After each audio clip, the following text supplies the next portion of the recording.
Hey everyone, welcome back to Dad's Bedtime Stories. Tonight we're going to do a story called The Dinosaur Ninjas of Toronto. This one was a mix between my own ideas and artificial intelligence, of course. Now, if you have an idea for the podcast, don't hesitate to write to me at dad.bedtimestories@gmail.com or fill out the form below. If you're a parent out there who likes to write stories, you can always send them in to me as well. I'm happy to read them on air if I like them, and I think the kids will too. Now, I can't give you anything for the stories because this podcast doesn't actually make any money, but I can read them and give you credit. Anyways, if you like the podcast, as usual, the best way to support us, and only some of you have done this, which I really appreciate, by the way, is to rate and review the podcast. It really goes a long way to others finding it, and the more people who find it, the more likely I am to continue doing it. And now we'll finally get on to the story. As usual, get comfy in those beds and imagine yourself doing what the characters in the story do. And if you want to hear more about the Ninja Dinosaurs, just let me know. I'm sure we can do a part 2. In the very center of the earth, a place unknown to humankind and untouched by time, lived an extraordinary group of dinosaurs. They were no ordinary dinosaurs, but evolved creatures resembling the ancient beasts, but with a spark of intelligence in their eyes. You see, while most people believe that dinosaurs went extinct a long, long time ago, what they don't know is that just as the asteroid was about to hit the Earth, a small group of dinosaurs was actually able to escape deep into the Earth. They found a place that was warmed by the Earth's core, where plants grew without the need for sunlight, and where dinosaurs could thrive and evolve. And evolve they did. They evolved for millions and millions of years until they became something a lot like humans, but more dinosaur-like. And that's where we find ourselves today. Now, among those dinosaurs were 5 young friends. Rexy, who was a brave T-Rex. Trina, who was a swift Triceratops. Steggy, who was a clever Stegosaurus. Terry, who was a pterodactyl. And Bronto, who was a gentle Brontosaurus. Now, their world was full of wonders. But the most significant wonder of all was a discarded TV they'd found during one of their secret trips to the surface. They managed to power it with their geothermal energy, and the flickering screen soon became their window to a world they never knew. "Look, Trina, they're doing it again!" Rexy exclaimed one day, pointing to a show where humans were performing incredible martial arts moves. "Those kicks, those punches, we can do that too," Trina replied, her eyes sparkling with determination. And so began their fascination with the art of ninjutsu. Every day they would train, imitating the moves they saw on TV, perfecting their skills, and dreaming of becoming like the ninjas they admired and saw on TV. In a secluded corner of their hidden world where lush ferns and sparkling crystals adorn the landscape, the 5 young friends gathered and trained, their trusty TV as their sensei. They watched in awe as the humans on TV performed incredible feats of strength, agility, and skill. Each episode, each fight, and each master inspired them to embark on a journey of self-discovery. Rexy, the intelligent and analytical T-Rex, was drawn to the staff. He saw in it a weapon of grace and strategy. He'd spend hours practicing, twirling it with precision, learning to strike and defend. Rexy also studied ancient texts and scrolls, delving into the philosophy behind the martial arts. His training became a fusion of mind and body. Trina, the agile Triceratops, chose the twin swords. Her training was like a dance, elegant and fluid. She practiced cutting through bamboo and slicing through the air, Her movements were a mesmerizing blend of art and warfare. Trina also learned to meditate, finding peace and focus in the tranquility of Dinocor's beautiful landscapes. Steggy, the stegosaurus with a sharp mind, found his calling with the throwing stars. His training required immense concentration and hand-eye coordination.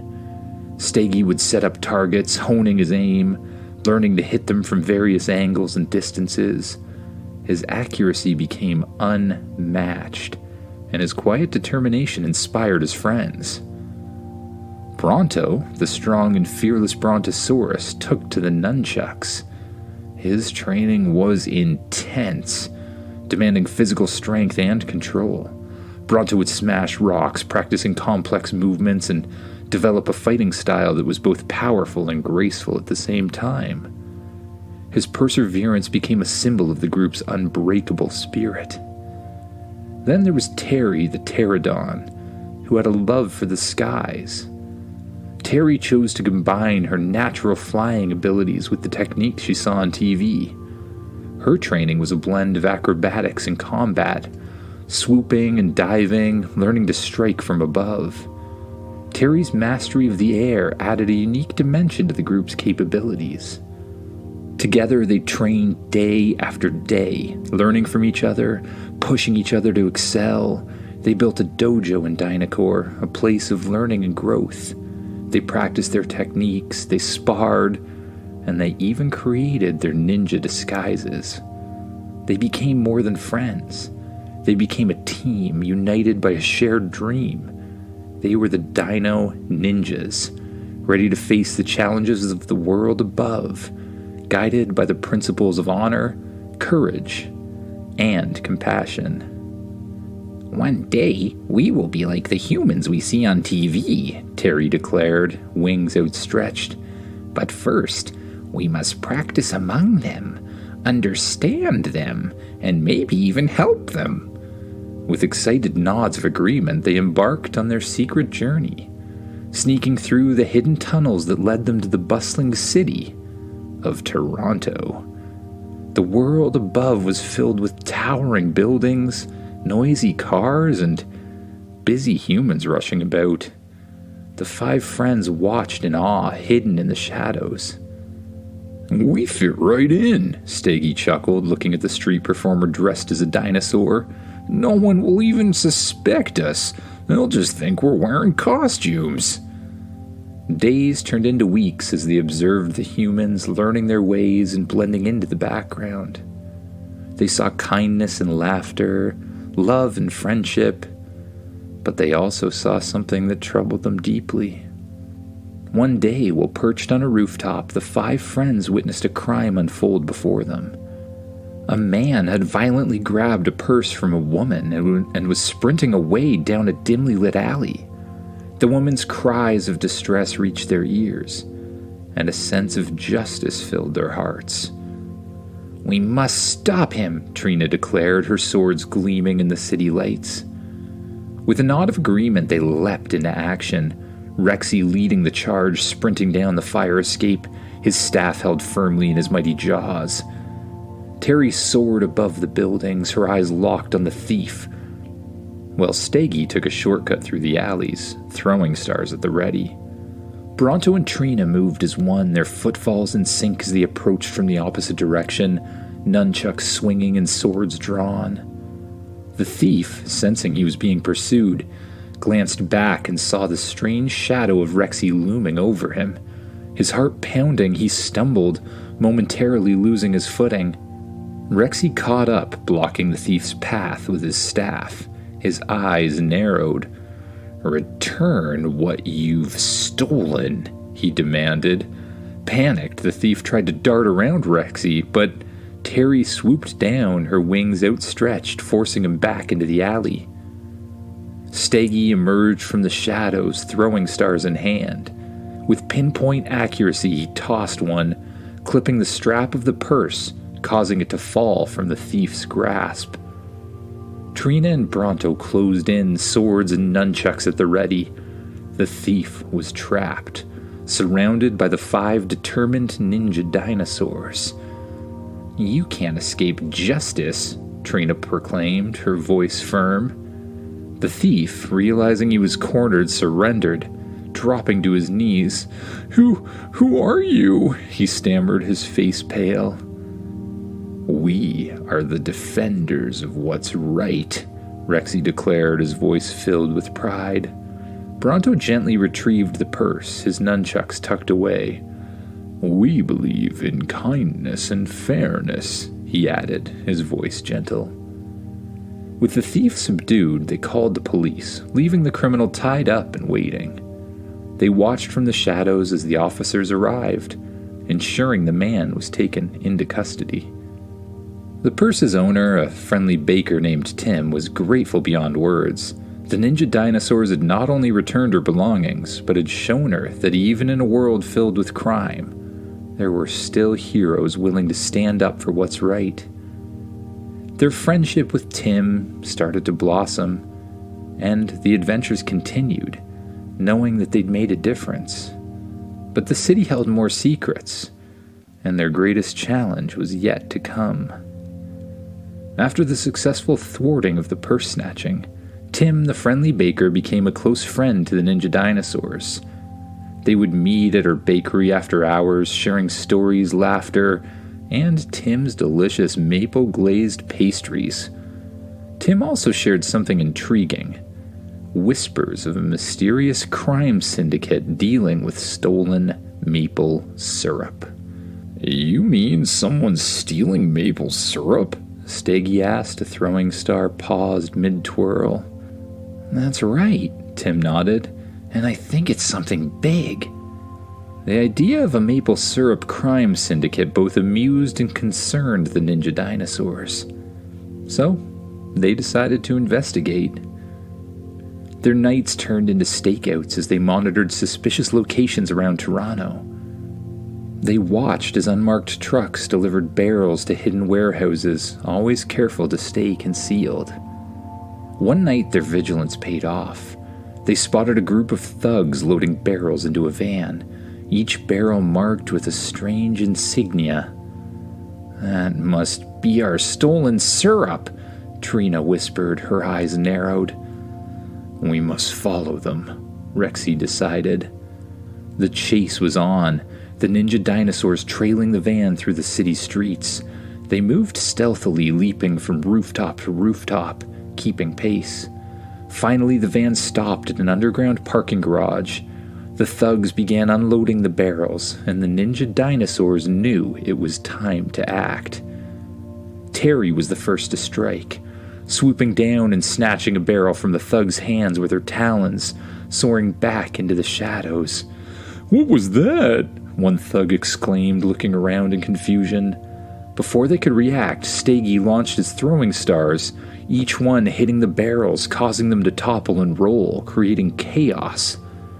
The thugs were now on high alert, searching for the source of the disturbance.